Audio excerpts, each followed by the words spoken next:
Assalamualaikum warahmatullahi wabarakatuh. Waalaikumsalam. Tentunya kita semua patut mensyukuri apa yang sudah kita dapatkan hingga hari ini ya, bahwa kita semua masih dapat berjumpa ya dalam kondisi yang sehat, dan tentunya kita berharap juga kondisi ini akan semakin menjadi baik dan terus menjadi baik. Bapak Ibu sekalian, perkenankan kami menyampaikan hal-hal yang terkait dengan vaksin, khususnya terkait dengan khasiat, keamanan, dan vaksin yang saat ini digunakan dan juga nanti akan digunakan dalam program vaksinasi COVID-19 ini. Seperti yang tadi sudah disampaikan oleh Bapak Ketua dalam sambutannya, bahwa program vaksinasi ini tentunya akan berhasil jika peran serta seluruh masyarakat untuk dalam partisipasi untuk mengikuti program vaksinasi ini dapat dioptimalkan seoptimal mungkin sehingga mencapai herd immunity. Bapak Ibu sekalian, kami sampaikan hal-hal yang terkait dengan keamanan, khasiat, dan mutu vaksin. Slide saya sudah nampak terlihat ya? Aman Bu, jelas. Oke, ya. Tentunya kita semua sudah memahami ya bahwa kondisi pandemi penyakit ini datang secara tiba-tiba, ya. Datang tidak diundang ya. Di awal tahun 2020 kita semua masih ingat dikejutkan dengan berita bahwa adanya virus baru yaitu SARS-CoV-2 yang menyebabkan penyakit coronavirus disease yang dikenal dengan nama COVID-19. Kemarin saya dalam satu webinar ada pembicara juga yang mengingatkan bahwa pada tanggal 24 Januari itu adalah ulang tahun yang pertama, ulang tahun yang tidak perlu kita rayakan ya. Adanya suatu virus itu ditemukan dan dideklarasikan adanya suatu pandemi di Wuhan, Cina ya. Dan negara kita sendiri juga sudah Bapak Presiden mengeluarkan pernyataan bahwa negara dalam kondisi kedaruratan kesehatan masyarakatnya dalam pandemi COVID-19 ini. Nah, pada kondisi seperti ini belum ada obat atau vaksin ya yang tersedia untuk mencegah dan mengobati penyakit tersebut dalam kondisi pandemi ini. Semua negara, bukan hanya Indonesia saja. Dan kita ketahui bahwa angka kejadian COVID-19 ini terus meningkat dan kemarin sudah mencapai angka 1 juta ya di Indonesia, dan juga angka kematian yang tinggi juga mungkin karena disebabkan juga karena kapasitas pelayanan yang juga tidak sebanding dengan kecepatan peningkatannya ya, dan tentunya juga dengan obat-obatan yang saat ini masih terus dikembangkan, belum ada yang confirm dapat mengobati COVID-19 ini. Sehingga perlunya intervensi pencegahan dengan vaksin ya, untuk membentuk herd immunity, dan tentunya untuk melakukan intervensi pencegahan dengan vaksin, yang tadi dikatakan vaksin massal ini sangat merupakan hal yang baru bagi kita semua, karena kita harus memvaksin total lebih dari 180 juta penduduk kita, penduduk Indonesia dan juga di seluruh dunia. Maka kita harus memastikan bahwa vaksin yang digunakan memiliki keamanan, khasiat, dan tentunya harus bermutu untuk menjaga keselamatan seluruh masyarakat yang akan mendapatkan vaksinasi. Kenapa kok kita perlu divaksin? Ini mungkin berkali-kali kita harus sampaikan kepada seluruh masyarakat, Bapak Ibu sekalian, bahwa tentunya pertama-tama vaksin itu akan melindungi diri kita. Dengan mendapatkan vaksin, kita memiliki antibodi yang spesifik terhadap penyakit. Jadi vaksin yang didevelop, yang dibuat untuk spesifik penyakit tersebut, ya harus mempunyai antibodi yang dapat membunuh virus yang spesifik untuk penyakit tersebut. Nah, khusus untuk COVID-19, vaksin yang dibuat itu memiliki antibodi yang spesifik untuk menyerang virus COVID-19 ini, virus SARS-CoV-2 ini. Ya. Kemudian tentunya kita harapkan juga sehingga manakala kita terpapar virus, kita tidak menjadi sakit atau tidak menjadi semakin parah sakitnya. Ya. Itu untuk diri kita sendiri. Dan kemudian dengan melindungi diri kita sendiri, kemudian kita juga membentuk kekebalan kelompok atau herd immunity. Dengan jumlah masyarakat yang divaksinasi yang besar, maka akan terbentuk kekebalan di dalam masyarakat atau yang kita kenal dengan herd immunity. Nah, oleh karena itu dibutuhkan cakupan sekitar 80-90% dari masyarakat kita untuk mendapatkan vaksin. Karena kalau kita tidak mencapai herd immunity, kita tidak akan keluar dari kondisi pandemi ini. Ya, nanti kita nanti lama-lama seperti penyakit-penyakit yang lain, influenza dan sebagainya, itu juga dulunya seperti saat ini ya, pandemi, kemudian lama-lama dengan adanya herd immunity akan menjadi seasonal disease ya, seasonal flu ya, jadi penyakit musiman ya, penyakit yang bisa dicegah dengan vaksin. Dan penting juga kita memberikan perlindungan kepada kelompok lain, yaitu kelompok orang-orang yang tidak memungkinkan untuk mendapatkan vaksin. Misalnya orang yang tidak layak mendapat vaksin, misalnya mempunyai penyakit yang diderita, penyakit berat yang tidak memungkinkan mendapatkan vaksin, orang yang alergi terhadap vaksin, kemudian orang yang anak-anak ya, anak-anak dan balita, anak-anak dan juga orang hamil menyusui yang saat ini belum boleh mendapatkan vaksin. Dengan mengurangi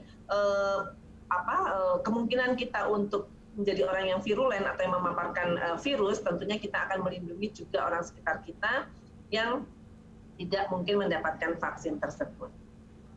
Apa itu vaksin ya? Vaksin itu mungkin ini sekedar gambaran secara awam dan mudah dipahami, adalah suatu senyawa biologis ya, atau bagian dari virus atau virusnya tersebut ya, yang diberikan kepada seseorang dengan maksud untuk menstimulasi pembentukan antibodi yang dapat memberikan kekebalan pada suatu penyakit ya.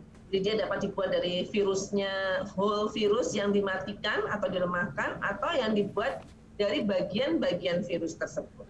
Oleh karena itu, kalau Bapak Ibu sekalian membaca atau mendengarkan berita bahwa banyak beberapa jenis-jenis vaksin ya, atau kita kenal dengan nama platform vaksin ya, bentuk-bentuk vaksin, ada yang inactivated virus ya, vaksin yang dibuat dari virus yang diinaktivasi, kemudian ada yang dari RNA, DNA-nya virus, RNA-nya virus, kemudian dari protein subunit atau bagian dari protein dari virus tersebut yang dimasukkan dan sebagainya ya. Jadi ini suatu rekayasa genetik bioteknologi yang intinya adalah satu,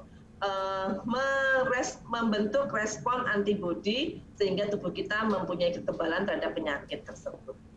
Sekarang saya akan masuk bagaimana pengawalan khasiat dan keamanan dari vaksin tersebut yang dilakukan oleh Badan Pengawas Obat dan Makanan sesuai dengan tugas yang diberikan kepada kami pada pagi hari ini. Badan Pengawas Obat dan Makanan mempunyai mandat untuk memberikan jaminan keamanan, khasiat, dan mutu dari suatu obat, termasuk di dalamnya adalah vaksin, ya, dari mulai tahap pre-market sampai tahap post-market. Apa yang dimaksud dengan tahap pre-market? Dalam tahap pre-market adalah dimulai dari suatu obat vaksin ya, kita pagi ini kita bicara tentang vaksin ya, dimulai dari suatu vaksin tersebut dikembangkan. Mulai dari pelaksanaan penelitiannya, kemudian pelaksanaan uji klinik. Bapak Ibu sekalian mungkin juga mendengarkan bahwa beberapa saat yang lalu sebelum vaksin ini disetujui, kita mengikuti bagaimana progres pelaksanaan uji klinik ya yang dilakukan di Bandung ya, di Universitas Padjadjaran. Nah, disitulah Badan POM ikut mengawal pelaksanaan uji klinik tersebut agar uji klinik tersebut dapat dijalankan sesuai dengan kaidah cara uji klinik yang baik ya, untuk melindungi para relawan uji klinik, dan tentunya yang paling penting adalah untuk menghasilkan data yang valid dalam pembuktian khasiat keamanan vaksin ya. Kemudian ini uji klinik adalah untuk melihat aspek khasiat keamanan. Kemudian kita akan melihat aspek mutunya. Karena bagaimanapun juga suatu vaksin aman dan berkhasiat kalau tidak diproduksi dengan cara pembuatan obat yang baik yang menghasilkan suatu vaksin yang bermutu, juga tentunya akan tidak berdaya guna ya. Nah, bagaimana Badan POM mengawal proses pembuatan obat supaya mempunyai mutu yang baik, yaitu dengan melakukan serangkaian inspeksi, ya inspeksi cara pembuatan obat yang baik di sarana produksi yang ada di Bio Farma dan yang ada di Sinovac Beijing. Saat ini kan kita mempunyai satu produk yang dari Sinovac Beijing yang akan dilakukan transfer teknologi di Bio Farma, ya sehingga kedua sarana produksi tersebut harus kita pastikan bahwa mereka menjalankan tugas dalam produksi vaksin dengan baik, dengan mutu yang baik. Nah, dari data-data tersebut barulah kami menerbitkan yang namanya Emergency Use Authorization, ya, yang apa itu Emergency Use Authorization nanti akan kami jelaskan. Nah, setelah vaksin tersebut diberikan izin penggunaan, vaksin tersebut akan didistribusikan dan akan digunakan. Nah, pada tahap post-market, pengawalan yang dilakukan oleh Badan POM adalah pengawalan pada sarana distribusi. Bagaimana masing-masing sarana distribusi tersebut menjalankan penjagaan rantai dingin, ya, cold chain management, atau penjagaan rantai dingin, karena kita tahu vaksin ini membutuhkan suhu 2-8 derajat Celcius dalam proses pendistribusian dan proses penyimpanannya. Kemudian yang tidak kalah pentingnya bahwa keamanan vaksin ini harus terus dipantau. Tadi sudah kita pastikan sebelum vaksin ini diberi persetujuan penggunaannya, tetapi setelahnya pun kita terus memantau atau yang kita kenal dengan nama pengawasan kejadian ikutan pasca imunisasi atau KIPI. Ya, jadi makanya kenapa Bapak Ibu sekalian, masyarakat nanti yang akan menerima vaksin harus dilakukan pemantauan 30 menit setelah penyuntikan. Kemudian juga diminta untuk melaporkan kejadian-kejadian yang dialami setelah mendapatkan vaksin. Tujuannya untuk apa? Untuk pendataan dan untuk meninjau atau melihat kembali vaksin ini terkait dengan keamanannya. Ya, kita terus melakukan pengamatan secara berkesinambungan. Bapak Ibu sekalian, ini tadi Mbak Manohara sudah menyinggung ya, apakah Badan POM terburu-buru atau Badan POM ada penekanan atau ada pemaksaan untuk memberikan emergency use authorization. Kami sampaikan di sini bahwa Badan POM bekerja secara independen, transparan, dan memiliki integritas dalam proses evaluasi vaksin ini. Ya, tadi sudah kami sampaikan bahwa vaksin ini harus berkhasiat, aman, dan bermutu. Ya.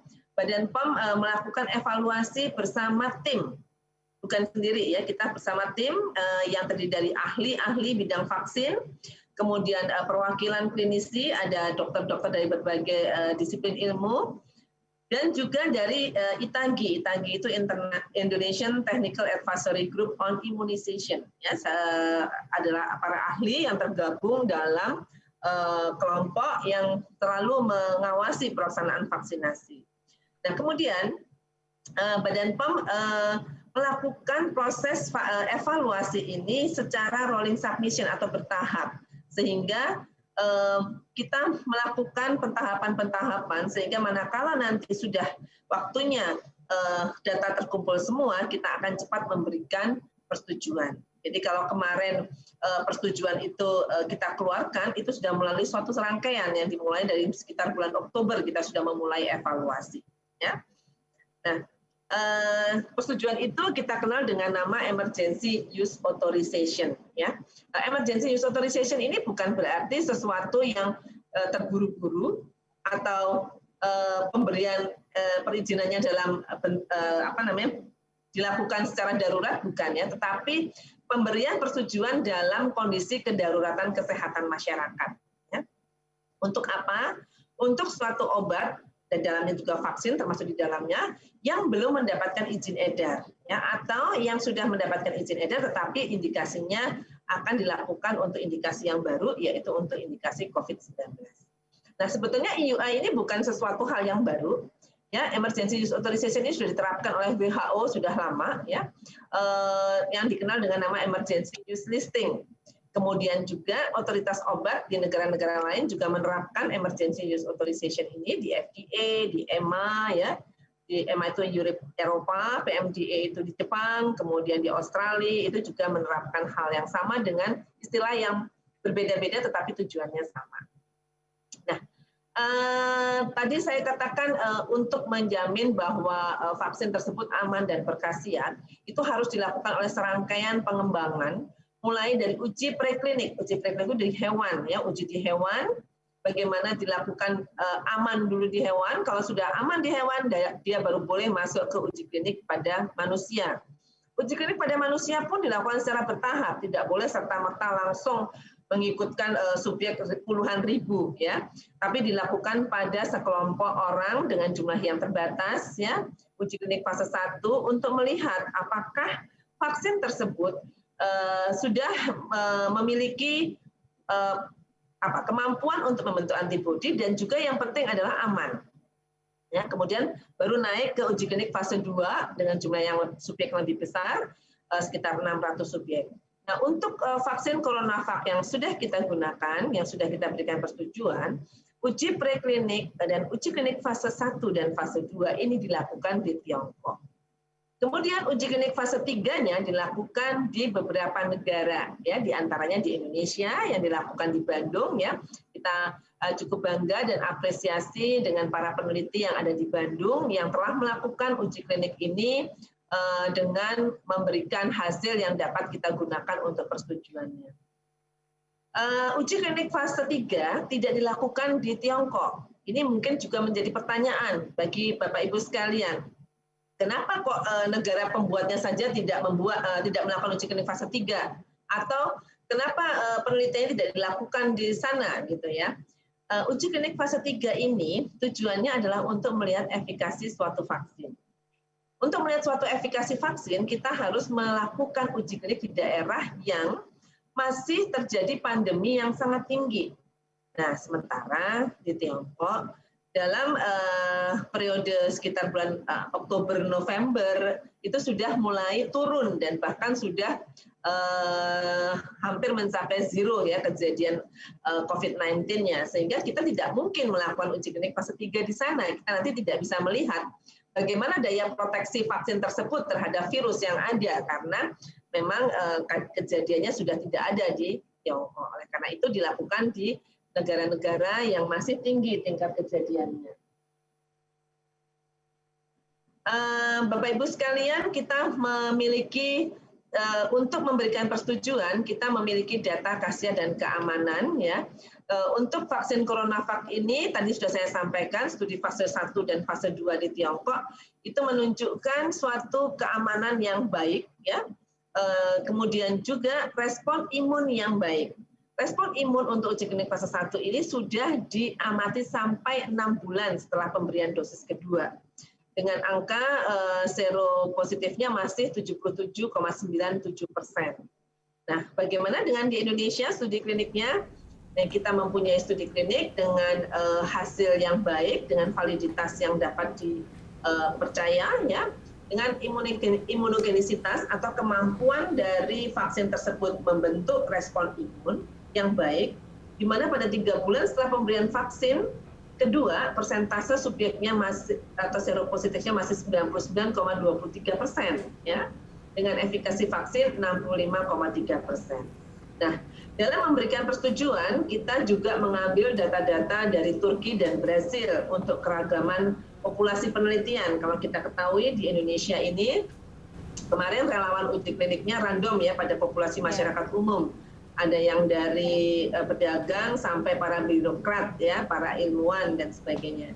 Sementara di Turki dan Brasil dia mempunyai populasi yang berbeda. Di Brasil dia menggunakan subjek yang mayoritas semuanya adalah tenaga kesehatan, yaitu kelompok orang yang mempunyai risiko tinggi. Sedangkan di Turki menggunakan tenaga kesehatan 80% dan pekerja berisiko tinggi 80%. Tenaga kesehatan 20% dan pekerja berisiko tinggi 80%. Nah, data-data ini tentunya memberikan keragaman dari hasil uji klinik kita. Dan yang penting bahwa dari seluruh uji klinik yang dilakukan di 3 negara ini mempunyai data keamanan yang baik, ya, dengan efek samping ringan dan sedang yang bersifat lokal maupun bersifat sistemik. Bersifat sistemik itu yang pada tubuh kita yang dirasakan seluruh tubuh kita, tapi kalau lokal itu pada tempat penyuntikannya saja, yang derajatnya 1 dan 2, ya, ringan dan sedang. Kemudian yang derajat berat itu tidak lebih dari 1%, hanya 0,1 sampai 1%. Nah, dan dapat result dapat disembuhkan dengan pengobatan atau dengan berjalannya waktu, ya. Bu Rizka, beberapa Bu Rizka berkenan mungkin dipercepat Ibu karena durasi 20 menitnya sudah habis. Monggo. Oke. Ya, baik, terima kasih ya. Ini tadi saya jelaskan bahwa vaksin itu harus memiliki imunogenisitas, yaitu membentuk antibodi dalam tubuh ya, kemudian dia harus mempunyai efikasi. Apa makna dari efikasi tersebut? Bahwa efikasi adalah suatu estimasi angka penurunan angka kejadian infeksi pada kelompok orang yang mendapatkan vaksin dibandingkan dengan kelompok yang tidak mendapatkan vaksin. Ya, dalam hal ini, dalam uji klinik ini,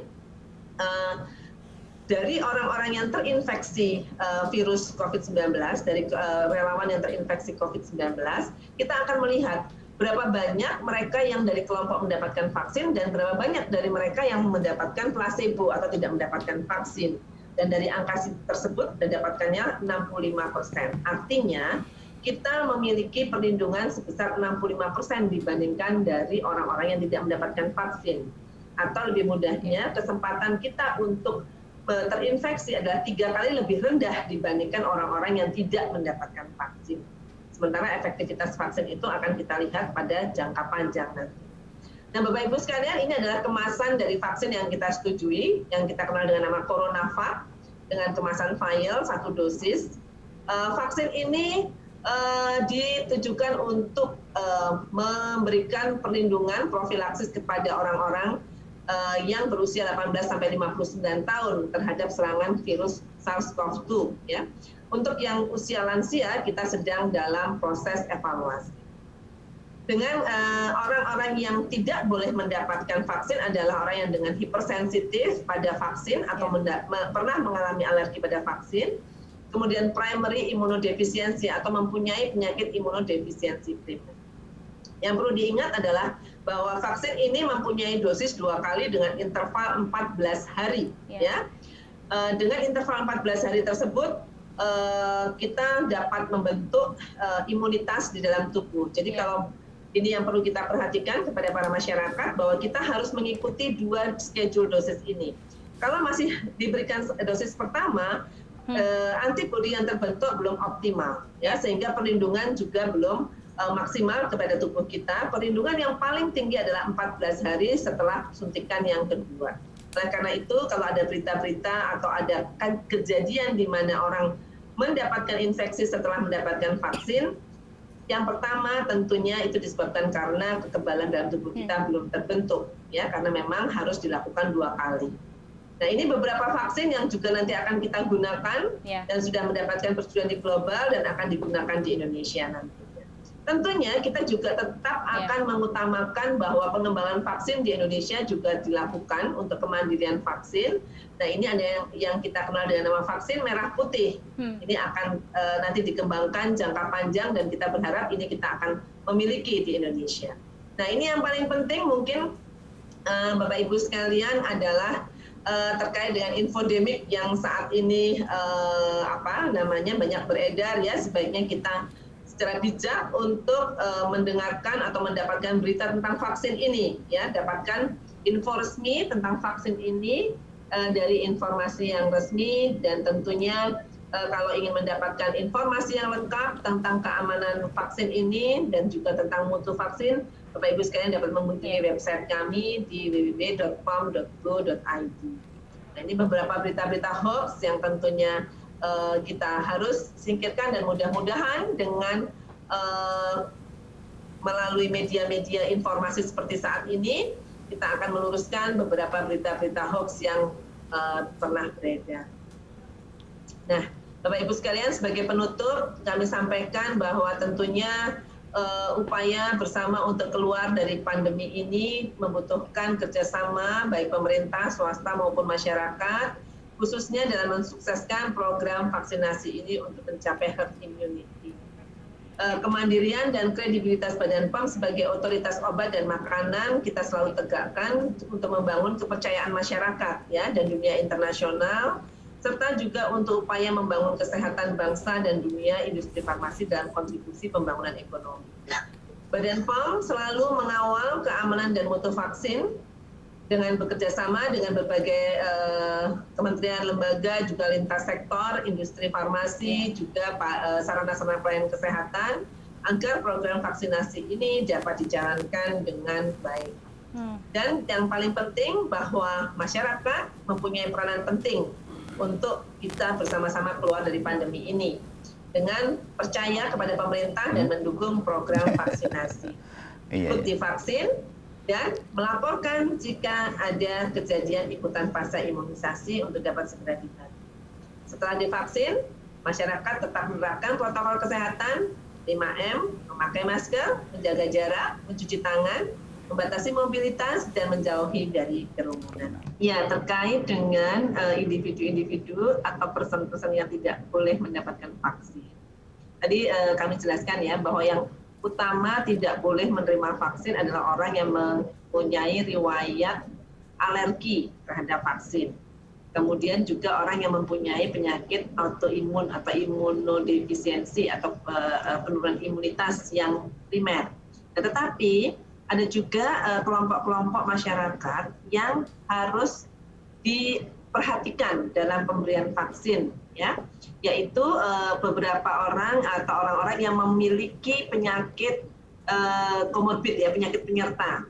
Nah, penyakit penyerta yang bagaimana yang tidak boleh mendapatkan vaksin. Kalau penyakit penyerta tersebut misalnya penyakit jantung, hipertensi, kemudian penyakit diabetes, itu sudah terkontrol, artinya dia sudah berobat rutin, kemudian juga hipertensinya dapat jaga, tidak sampai tinggi, ya, tekanan darahnya, kemudian juga kalau penyakit diabetes juga mempunyai kadar gula darah yang terkontrol dengan obat-obatan, itu dibolehkan menggunakan vaksin, ya, bukan tidak boleh sama sekali. Tapi harus mendapatkan perhatian. Jadi artinya sebelum mendapatkan vaksin harus benar-benar dipastikan bahwa penyakitnya tersebut tidak dalam kondisi akut atau saat ini sedang dalam kondisi yang terkontrol. Nah, bagaimana orang-orang yang tidak bisa mendapatkan vaksin tersebut, misalnya orang penyakit jantung yang berat atau hipertensi atau diabetes atau penyakit kanker yang sedang dalam pengobatan yang tidak mungkin mendapatkan vaksin tersebut, tentunya harus menjalankan protokol kesehatan, ya, karena tidak mungkin menerima vaksin. Nah, oleh karena itu kita sebagai orang-orang yang layak menerima vaksin atau bisa menerima vaksin, dengan kita divaksinasi, kita ikut melindungi orang-orang yang tidak mungkin atau tidak layak mendapatkan vaksinasi tersebut. Karena kita mengurangi kemungkinan paparan virus atau mengurangi atau menurunkan virulensi tersebut, ya.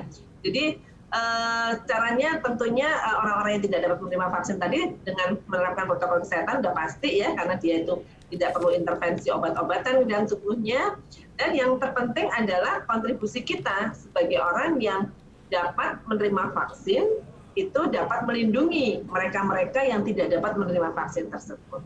Nah, ini tentunya pentingnya, tadi saya sudah menyampaikan ada 3 hal yang penting yang kenapa kok kita harus divaksin, selain untuk melindungi diri kita sendiri, kemudian membentuk herd immunity, dan juga melindungi orang-orang yang tidak layak untuk diberikan vaksin.